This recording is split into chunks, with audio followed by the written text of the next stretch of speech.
ఈ పిచ్చి మాటలు. పులివెందుల జగన్మోహన్ రెడ్డి గారి సొంత నియోజకవర్గం, పిలువెందుల రాజశేఖర రెడ్డి గారి సొంత నియోజకవర్గం, సొంత ఊరు.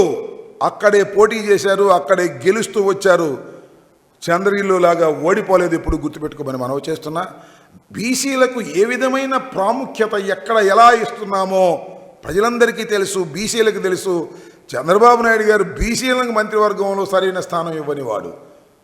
లాస్ట్ టైం మీరు చూశారు కదా, ఒక్క మైనారిటీ ఉన్నాడండి క్యాబినెట్లో 5 సంవత్సరాల పాటు. ఒక్క మైనారిటీని కూడా పెట్టనటువంటి దుర్మార్గమైన పరిపాలన చేసినటువంటి చంద్రబాబు నాయుడు గారు మమ్మల్ని ప్రశ్నించేటటువంటి స్థాయి నీకు లేదనే విషయాన్ని దయచేసి గమనించమని కోరుతూ ఉన్నా.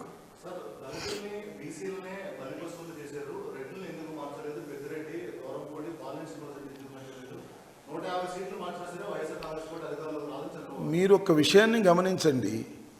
మార్చారు అన్నారేంటి? మారుస్తారు. మాకున్నటువంటి సౌలభ్యం గురించి మారుస్తారు. ఎవరిని మార్చినా వారు గెలుపు కోసమే మారుస్తారు. What is this? ఇంకా మార్పులు ఉంటాయి చూడండి. ఇది కులాల వారీగా మార్చాల్సిన అవసరం లేదు. పార్టీ బలోపేతం చేయటం కోసం మార్పులు ఉంటాయి. బీసీలకు తగిన స్థానం ఉంటుంది, ఎస్సీలకు తగిన స్థానం ఉంటుంది, మైనార్టీలకు తగిన స్థానం ఉంటుంది. చంద్రబాబు నాయుడు గారి కడుపు మంట. ఎందుకంటే ఆయన ఒక్క సీటు కూడా గెలవలేని దశకు వైఎస్ఆర్ కాంగ్రెస్ పార్టీ పటిష్టంగా తయారవుతుందనేటువంటి భావన, ఈ మార్పులు చేర్పుల వల్ల మరింత పటిష్టంగా తయారవుతుందనేటువంటి భయం తప్ప మరొకటి కాదు అని గమనించాలని మనవి చేస్తున్నాను.